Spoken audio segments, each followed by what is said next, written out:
Sosednjo Avstrijo pa pretresa smrt 54-letne ženske z natrgano aorto, ki je umrla, potem ko so kar 4 bolnišnice, 3 v Avstriji in 1 v Nemčiji, zavrnile nujno operacijo. Na dan namreč prihaja vse več podobnih zgodb o pacientih, ki so umrli, ker so bolnišnice zavrnile njihovo zdravljenje, čeprav je bilo nujno in odločilno za življenje. V javnosti zato narašča zaskrbljenost, predvsem pa dvomi glede kakovosti oskrbe v avstrijskem zdravstvenem sistemu. Melita Stolnik.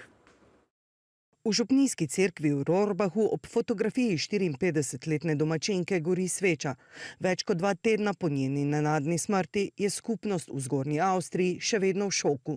An erster Stelle gilt hier das Mitgefühl einmal den Angehörigen, die hier ein wertvolles Familienmitglied verloren haben, weil unser Gesundheitssystem versagt hat. 14. oktobra je ženska zaradi hudih bolečin v prsih poiskala pomoč v bolnišnici Rohrbach, kjer so ji diagnosticirali natrgano aorto.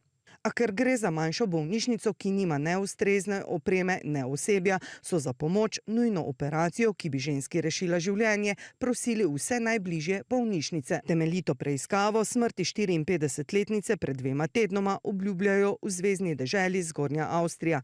Avstrijska ministrica za zdravje pa je za naslednji teden sklicala izredni sestanek z ministri za zdravje vseh avstrijskih zveznih dežel.